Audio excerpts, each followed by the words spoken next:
can I skip? To go with the city. And you live with your oh, you and your Joe. You just got a woodpecker here.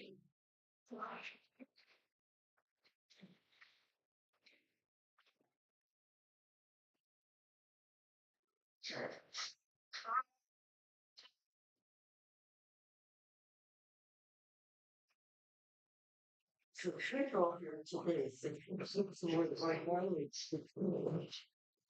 Good label. Yes, Bonnie Ely told me that. He would otherwise be here. And The lady's child. The Stern somewhere. The lady got Audrey Stern. Oh, maybe you know her because you lived in this town. no, I didn't know her, but I heard about her because I believe Mark Stone built the house that she and her husband live in, and they just moved in not too long ago. And then she passed away. So, and dad, Mark Stone built mom and dad's house. So, heard about it. Is it, is that an individual house or is it in that whole brand new? It's a single family. It's a single family. There's a few of them all in there, but it's close to that quad. What would you call it? Not a duplex, a quadruplex. It's kind of close to that quadruplex.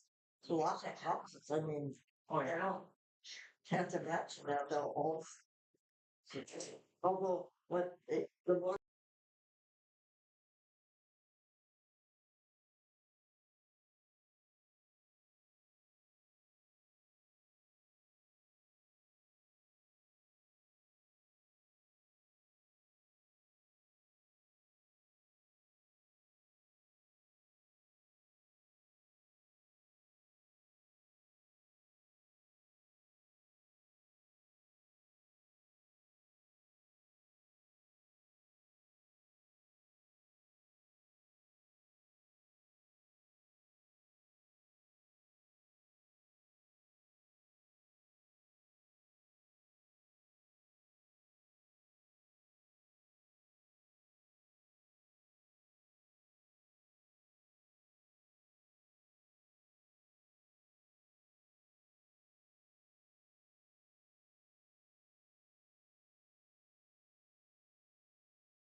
plant. can't for- keep VHS players. I mean, it's pretty old. I know it is. I don't one. I don't know what's going on there. Records. That's what People Jeannie want said. them. She's It's like cool people with that didn't that, see in but the first round. she but wants it. now they're She wants to have it She done. is. So. And I we're do all think different. records sound different. That's Then, that's so it what might happen. Who knows? The mortality rate of I don't know that I these could hear people is different. that. No, Somebody but can. they say that. Even Yes, just they a do. regular hit brush. Yes. Yeah. Well, Yes. Dan's up Anyway, there. it looks He's like going to he's call ready us to to talk. talk. Okay, let's Sure. do it. I gotta Let's get do out of that. here. Oh my goodness. Okay. Well, I won't waste your time then. Of course, I've been looking back on all my introductions, and I go on way too long. You need to just throw something at me if I go on too long. Okay, you're ready. Even my wife has something to throw at me. So, welcome to the Wadena City Library today on this Saturday, a beautiful Saturday.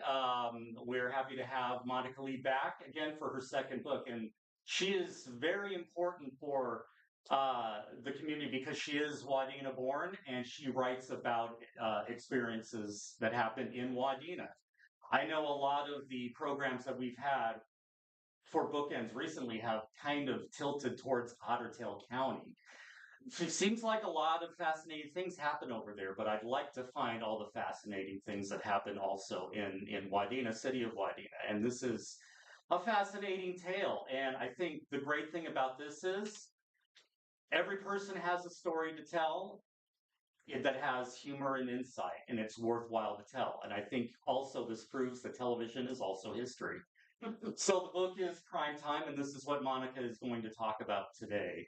And the program is brought to you by, and I have it written down so I make sure I get all this out because it's the legal thing that we have to do. So it's brought to you with a grant by the Five Wings Arts Council, and that is funded by the Legacy Amendment. So I'm going to go ahead and give it over to Monica with her presentation. Thank you.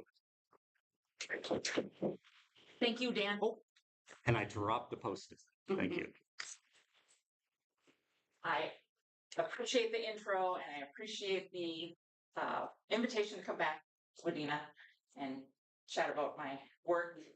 How many of you have read Prime Time? Okay, the parents who read it 6 times. Okay, so my presentation today is how Prime Time came to be, and you'll get a little taste of what's inside the pages. But Prime Time, Ups and Downs of a Minnesota TV Man, is about my dad, who owned the Wadena TV Center with a partner in Wadena here for over 30 years. And the kernel of the story came from many things, but All Things Great and Small. Have you ever heard of that book? Mm-hmm. That was about a large animal veterinarian in Wales or England in the 40s. And even now, a veterinarian who works on cows and horses has to go to the sick animal, not have the animal come in. And in the course of that book, he met a lot of interesting characters, both animal and human. But back in the 70s, TVs were console TVs, and they were too big to lift and carry in, but they were still worth fixing. And so Dad went to the ailing TV to fix the TV and met a lot of interesting people in the course of his travels and had a lot of stories. He's a good storyteller too. So while he tells good stories, he's not a great writer. So I ghost wrote this book. So the I in the book is my dad. I wrote it from first person. It isn't me, like most of my other books. They're memoirs. I was the I, but here, Dad was the I. And in 2017, I started interviewing him on the phone. I was living in a RV at the time, and I would call him, I don't know, a couple times a week and talk to him for 20 minutes and record the conversations and ask him questions about specific times during his career. And of course, as his daughter, I'd heard a lot of the stories, so I knew some of the questions to ask, but I learned a lot interviewing him during that time frame too. And then I transcribed them. So I had his language because Dad has lived in Minnesota his whole life and has a unique language. Minnesotans talk a little different than, some other parts of the country. He doesn't say y'all, but he might say about funny. So I wanted to capture the way he told the stories. And of course, he had a lot of humor, and those would be the stories I heard the most. But I also knew he had a few downs, and I made him go through those stories too. So I got all the nuance of his career. So this turned out to be a career memoir. I think there's a lot of kinds of memoirs you can write about your grief or building a house or a natural disaster that you survived, lots of kinds of memoirs. Well, this was a career memoir. And he had the right raw material for me because he knows how to tell a good story. And he met a lot of different people traveling around central Minnesota. And all of his stories, at this point in his life, he could look at them from less from a selfish standpoint and more from he could step away and give us some perspective. So they were authentic. They were real.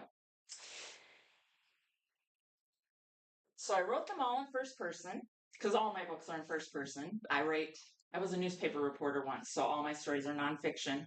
I am working on a science fiction novel, but I don't know if that'll ever be good enough to publish. I'm much better working from facts. And so his stories had facts. And I really wanted to knit them together in a way that made it feel like you were sitting there and he was telling you the stories himself. And that's why first person worked great. So the recordings became transcripts. The transcripts became scenes. So I had all these scenes. Some scenes I had to work together. Some were standalone chapters, and I had the chapters, and I could figure out how to tell the story in a logical manner. And then the reason Mom and Dad saw the book 6 times is because I would knit things together and they would read it and give me feedback and tell me where I was wrong. And then we would determine, we were missing this, or I remember this other story. And so it didn't need to take years, but it did take years of polishing. Part of it was me. I actually wrote 2 other books between 2017 and when this book came out in 2026. So I was working on many things. And I do want to do a few readings for you, but my first reading, I want to give you an example of how a oral story becomes a written story. So I asked Dad if he would tell you a story that is actually in the book, tell it to you in his own words. And Dad, I would like you to tell the story of the man who came in with a fencer that he thought was broken. We fix fencers for all of Minnesota, North Dakota. The fencer salesman went to all the hardware stores and farming stores. What's a fencer? A fencer is an electronic unit that you run a wire around your pasture and it runs electricity in it. So if the cow touches the wire, they jump back. Okay. And they stay inside the fence. And in later fencers, they became very powerful fencers that could run about 25 miles of fence line. So they could have, in western North Dakota, they probably had some fencers that run 25 miles of fence line. Anyhow, this guy brought a fencer in as he was in town, dropped it off and told me, I'll be back in a half hour. I'll be back in an hour or so and pick it up if it stopped. So I went, checked it out. There was nothing wrong with it. I could make a spark jump from the fencer about an inch. and it was called an 8-jewel fencer, and it was powerful. So he came back in. He said, "What's wrong with my fencer?" He said, "What did you find in my fencer?" I said, "There's nothing wrong with your fencer. There's something wrong with your fence, but there's nothing wrong with your fencer." And I plugged it in right there in front of the counter and told him I was going to show him that I could throw a spark like that. Before I got to do that, he said that I grabbed onto these. I never felt anything. He grabbed the whole, his knee buckled, and he went right down. See, I told you it worked. He came up and he said, "What the hell you do to my fencer?" I said, "I didn't do anything to your fencer. When you got it hooked up to the fence, it's grounded out, so it's not putting out all electricity's running right to ground on the wire, so that's why you can grab a hold of it." He was satisfied. He didn't have to pay a bill. He left. He did get a real joke. He did. So that is Dad's story of told in an oral way about this poor man that he cheeked. And this is what it came through in the book. And it tells you what a fencer is. Fencers needed enough joules of electricity to push the voltage down the fence line and through the wire. Think of joules as horsepower needed to carry a load. Most fencers were 6-joule units, and there's a reason cows steer clear of the fence after one exposure. My arm was numb for half a day when I touched one after I repaired it. One time, a farmer wearing overalls came in with his fencer and asked us to fix it. "I can hang on to the fence for 10 minutes and nothing happens," he complained. "I'll take a look," I promised. When I examined it, I found nothing out of order, and I surmised his fence had a short. Not his fencer. The wire of his fence was running the electricity into the ground. It was grounded, so there was no shock. I called him and told him to come pick it up. "How much is this going to set me back?" he asked when he returned. "No charge," I said. "I didn't do anything to it. Your fencer isn't broken." Plugged it in to prove it. The farmer, incredulous, stuck out his hand to grab it. "No!" I yelled, too late. His knees buckled and he fell to the floor. I thought I'd killed him. "Hell, it does work," he said when he regained his bearings. "What did you do to my fencer?" "Nothing. It wasn't broken. You must have a short in your fence." He left with his fencer, happy but weak-kneed. So that's a little example of how he would tell me a story and I would turn it into a scene. Remind me to tell you about cattle prod.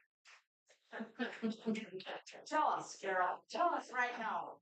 What about the cattle prod, Carol? Ron bought a new one and it has been charged, but he poked me with it and it had been charged. Oh, I was mad at him for 2 weeks. I bet you were.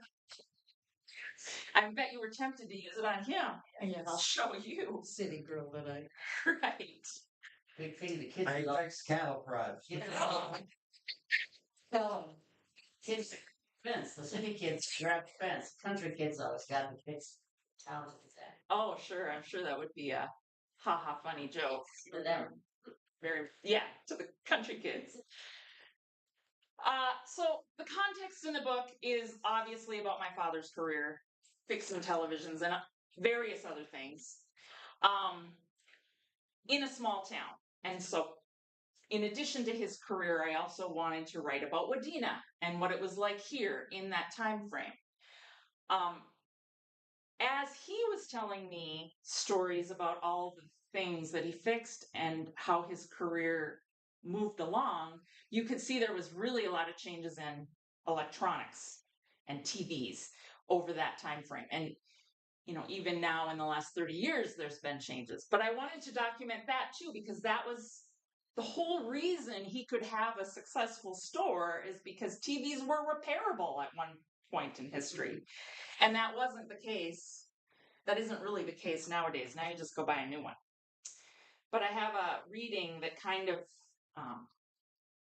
describes that evolution of electronics. And this is toward the end of the book. The only constant in the world of technology is change. Innovators innovate, introducing new products, new cost structures, new business models.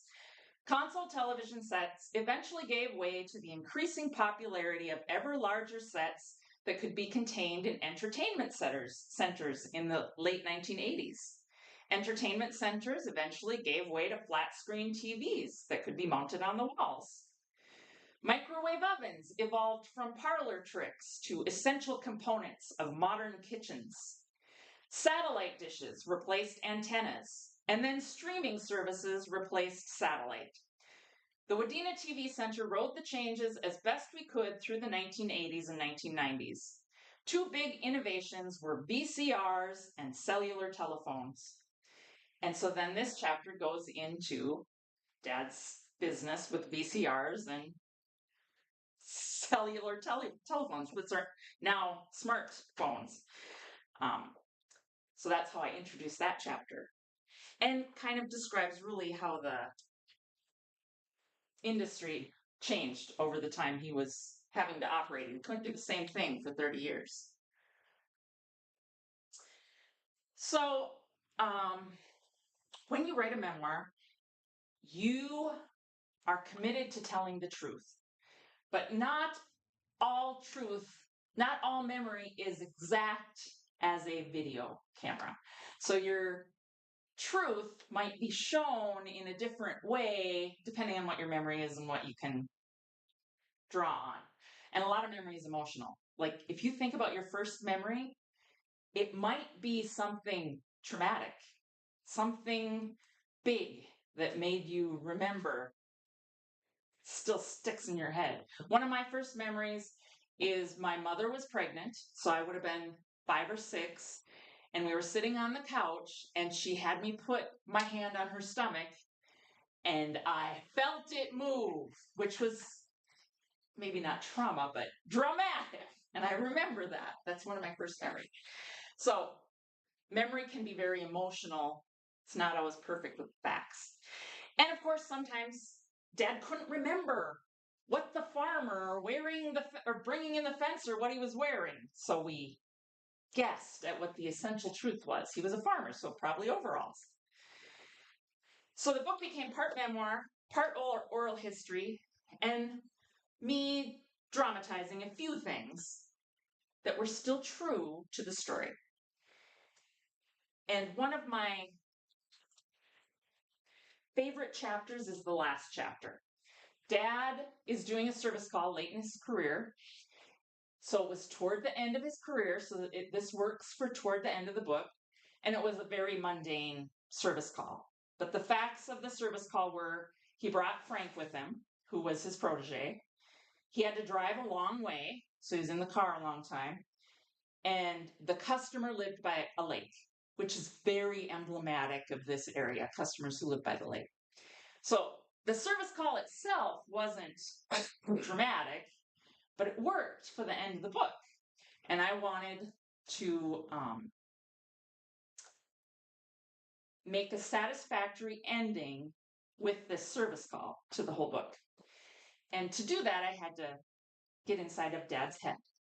And of course, I know my dad, and I've ridden in the car with my dad many times, and I know what interests him and what he talks about his day, what he saw when he was driving around. So at the end of the book, as he's leaving the service call, I'm able to work some of his love of nature into the story.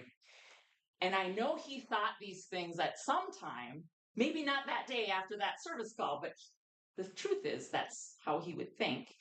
And so I turned that into the part of the end of the story. I drove at a leisurely pace along the gravel road and through the woods at the edge of the lake. The lake shore was visible between scrubs of trees. I made out a few fishing boats on the lake. Some hardy anglers were getting their last shots at the walleye before winter closed in and forced them from their boats into the fishing houses. Not a lick of wind disturbed the lake's surface. The ceramic blue sky reflected off it like a mirror. A TV man gets to see those rare moments of beauty on the road. At another time of year, the special sight might be ice coming off the lake in spring, or technicians from the State Department of Natural Resources milking big walleye for eggs, bound for the hatchery to build a better stock of fish.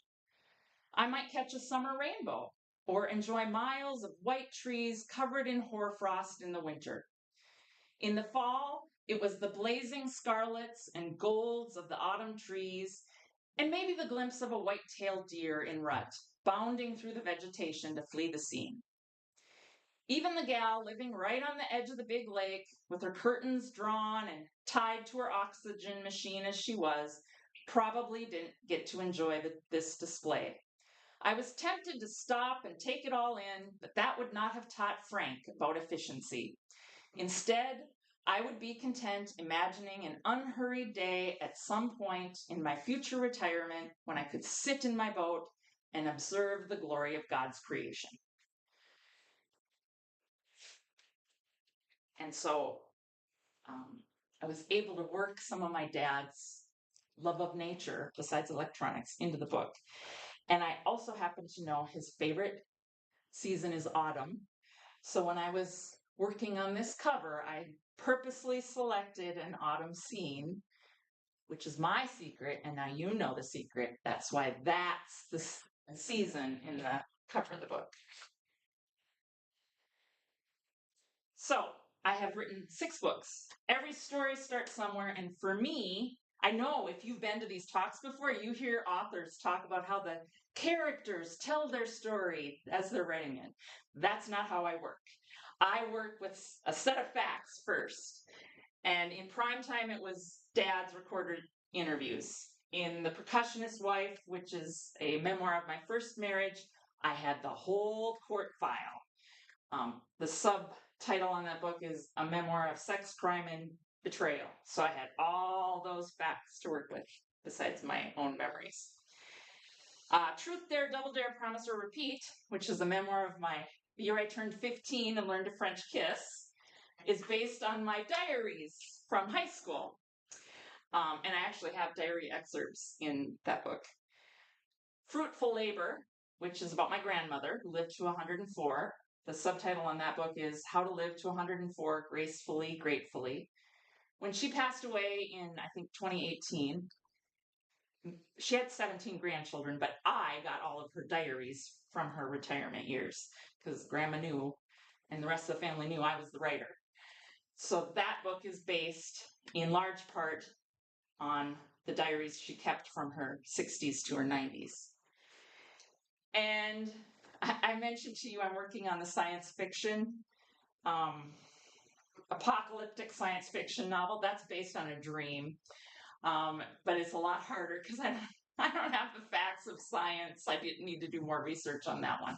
But a book that will come out later this summer is a devotional on the Psalms, and I had written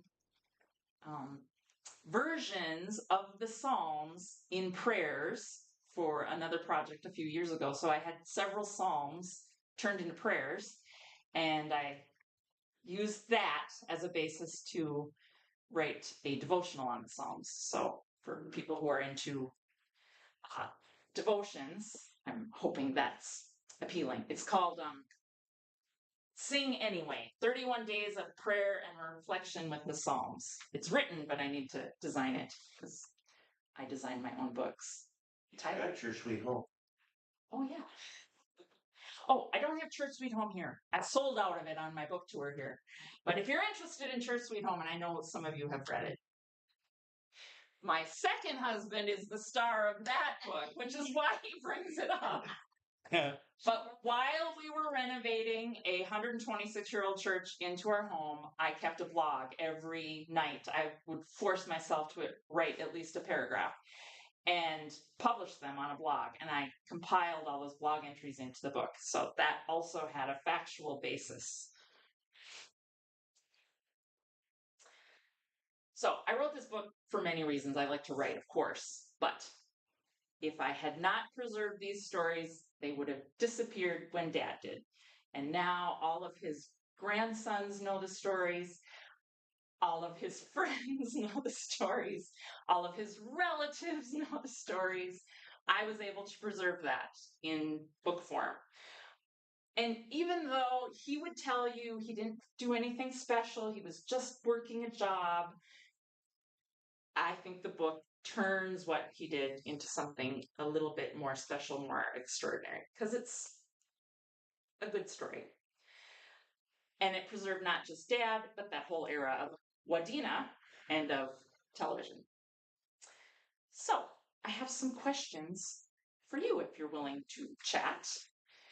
If you read the book, and apparently not everyone read the book, but even some of the things I talked about here, how did Dad's memories inspire your own? Right away, Carol thought of the cattle prod.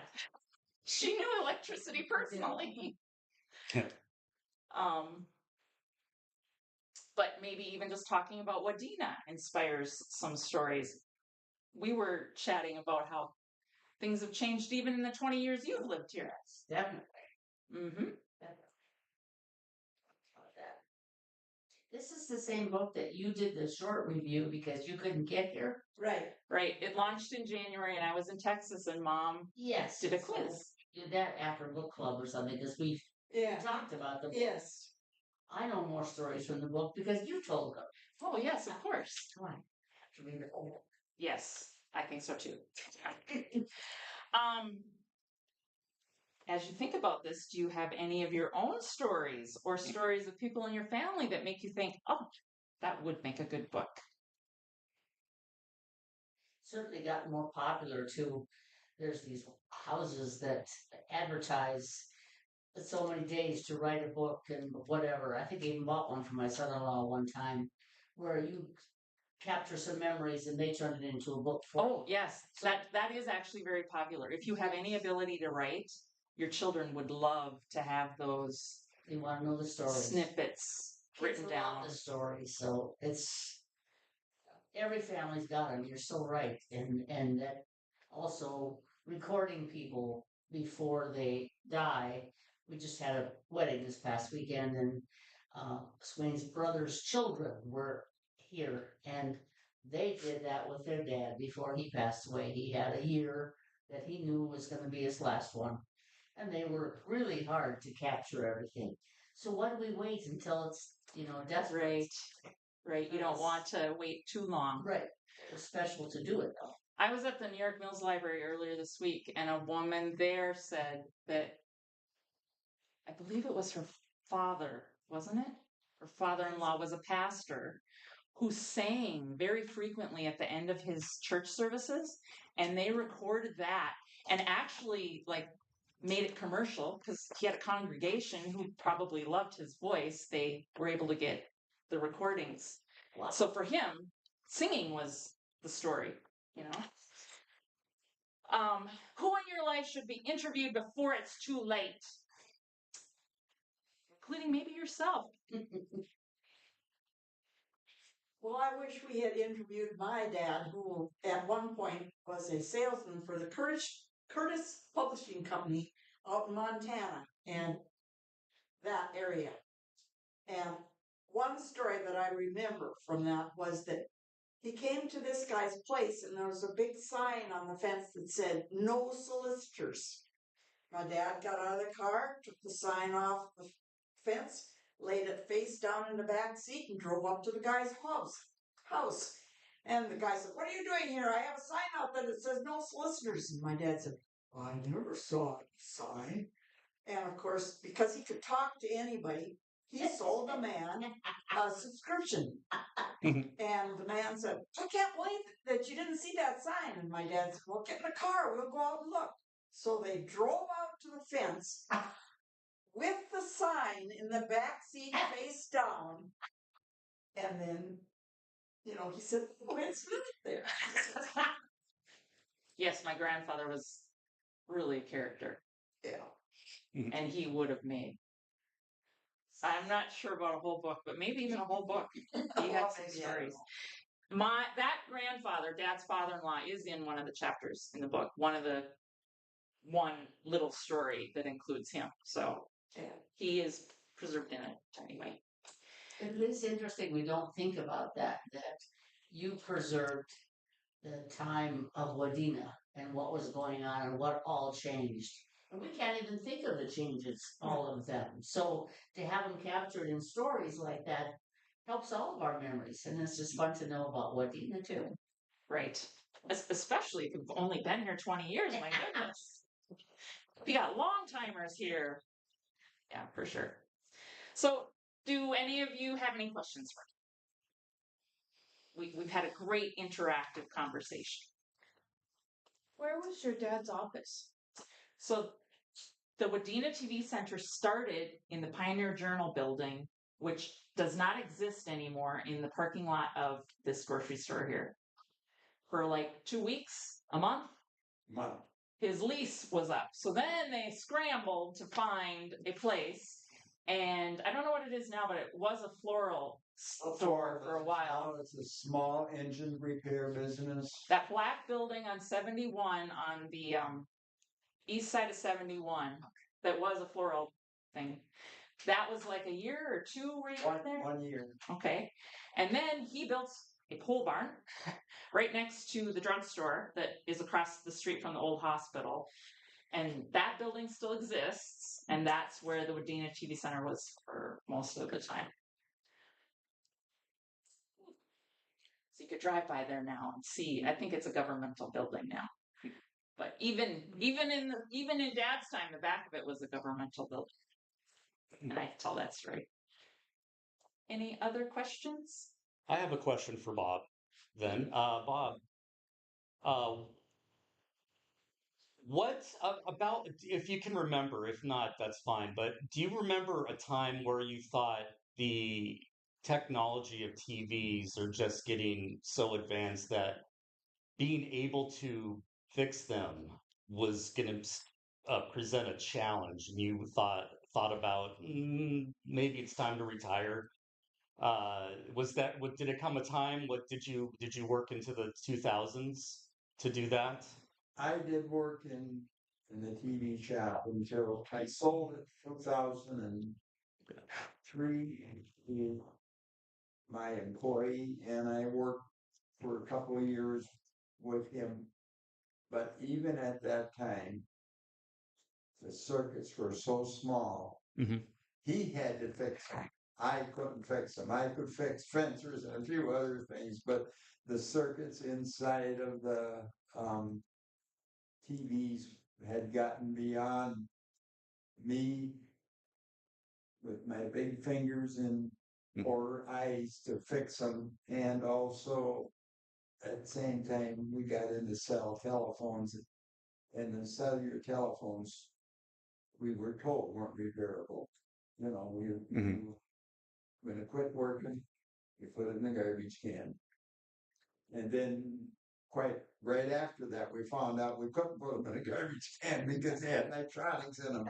But just yesterday, I took a TV out to the county disposal site, paid them $10 to get rid of it. It was the last TV I bought when I sold a business. The day I sold a business, I bought it from myself. It was a 42-inch flat panel television, and my dealer cost was over $4,000 for it. I replaced it from Walmart yesterday for $220. And it was an inch bigger. It was an inch bigger. Yes, So it was 1 inch bigger. It was a and it bigger cost so television much than it less. was 10 times later.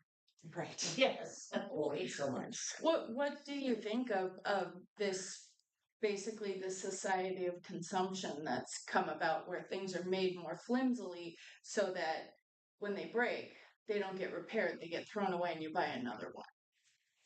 Well, it's part of our technology increase because the TV is built by computers now. You know, people can't do that. They're stamped out by a machine that stamps them out. And you're right. We seem to throw more stuff away than we used to. But they're so much more reliable. That TV that I took out there yesterday was over 20 years old. It was 23 years old when I took it out there. And it worked fine until I moved it. I just moved in a new house and I knew when the flat panel televisions come out, we were told never, ever transport them on their face. Always transport them up and down. Well, now that's not the case, and the people that moved me, I think, probably laid it down and moved it.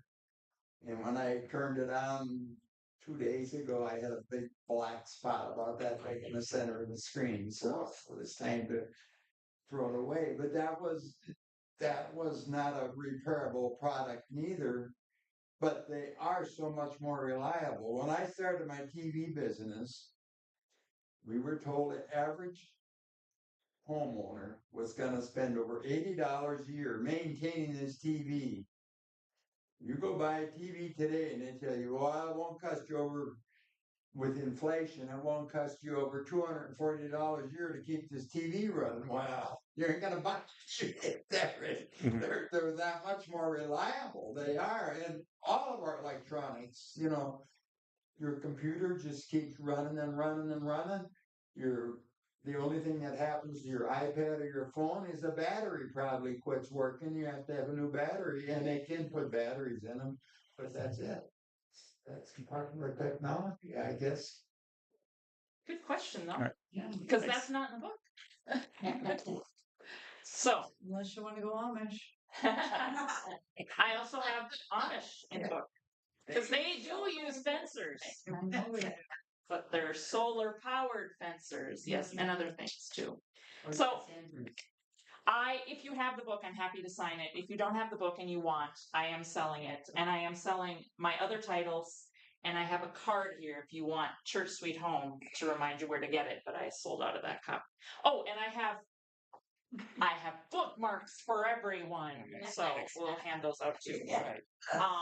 But in any case, thank you so much for showing up on a Saturday afternoon to listen to an author talk about her work. She works, by herself most of the time, and it's really nice to meet people who are interested in hearing about writing and books. So thank you for being here. Thank you. Yeah, thank you.